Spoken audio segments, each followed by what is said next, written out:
தூத்துக்குடி மாவட்டம் ஸ்ரீவைகுண்டம் அருகே மழை வெள்ளத்தால் பாதிக்கப்பட்ட கடம்பாக்குளம், மணத்தி, ஏரல் பாலம் உள்ளிட்ட பகுதிகளை மத்திய குழுவினர் நேரில் பார்வையிட்டு ஆய்வு செய்து வருகின்றனர். இது குறித்த கூடுதல் விவரங்களை தருகிறார் எமது செய்தியாளர் தாமோதரன். வணக்கம் தாமோதரன், அங்க இருக்கக்கூடிய கள தகவல்களை பதிவு பண்ணுங்க. வணக்கம். அதாவது தூத்துக்குடி மாவட்டம் உட்பட தென் மாவட்டங்கள்ல கடந்த மாதம் பெய்த கனமழை காரணமாக ஏராளமான வீடுகள் பாதிக்கப்பட்டது. அதுபோல ஆறுகள், குளங்கள், வாய்க்கால்கள், கரைகள்லாம் உடைந்து சேதமடைந்தன. இந்த நிலையில வெள்ளம் பாதித்த இடங்களை கடந்த மாதம் மத்திய குழுவினர் முதல் கட்டமாக ஆய்வு செய்தனர்.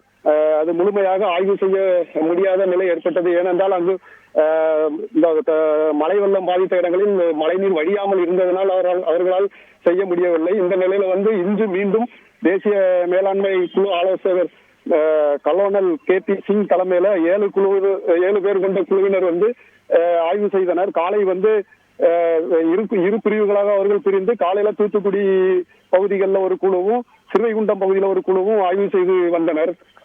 இந்த நிலையில மத்தியானத்துக்கு மேல இப்போ நம்ம கடம்பாக்குளம் பகுதியில கடலில் பாதி கடம்பான்னு சொல்லுவாங்க. அந்த குளம் 3 இடங்கள்ல உடைப்பு ஏற்பட்டு முற்றிலும் நீர் இல்லாத நிலை ஏற்பட்டு உள்ளது. அந்த உடைந்த பகுதிகளையும் பாதித்த வயல்வெளிகளையும் பார்வையிட்டனர்.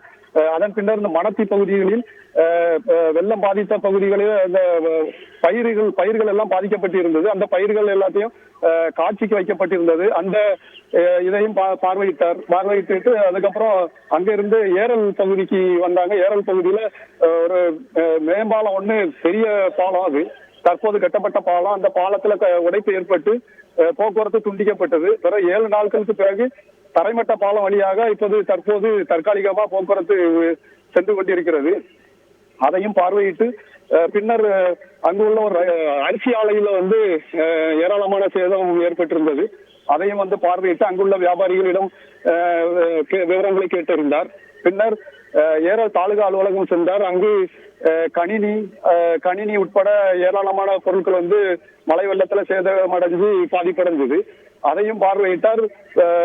பொங்கலுக்காக இலவச வேட்டி சேலை கொடுப்பதற்காக தாலுகா அலுவலகங்களில் வைக்கப்பட்டிருந்த வேட்டி சேலைகளையும் பார்வையிட்டார்.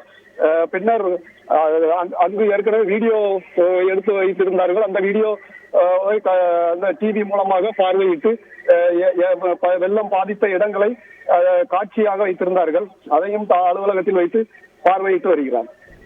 நன்றி தாமோதரன், உங்களுடைய தகவல்களுக்கு. செய்திகளை உடனுக்குடன் தெரிந்து கொள்ள உடனே சப்ஸ்கிரைப் பண்ணுங்க.